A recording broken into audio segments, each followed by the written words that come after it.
എല്ലാ സങ്കടത്തിന്റെ പുറകിലും ഒരു സന്തോഷം വരാനുണ്ട്.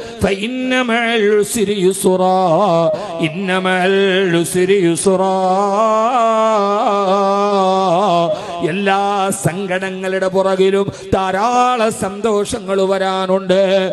പ്രയാസങ്ങൾ മാത്രമല്ല ജീവിതം, സങ്കടം മാത്രമല്ല ജീവിതം, കണ്ണീര് മാത്രമല്ല ജീവിതം. സഹോദര സഹോദരി, നിനക്കൊരു സന്തോഷത്തിന്റെ നാള് വരാനുണ്ട്. നിനക്കൊരു സന്തോഷത്തിന്റെ നാള് വരാനുണ്ട്.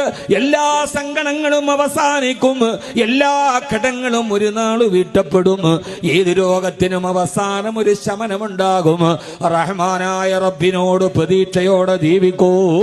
ഫഇന്നമൽ ഉസ്രി യുസ്റാ. എല്ലാ സങ്കടങ്ങൾക്കും ഒരു പരിഹാരമുണ്ടാകുമെന്ന് വിശുദ്ധ ഖുർആൻ. ജീവിതത്തിന്റെ പ്രയാസങ്ങളിൽ കണ്ണ്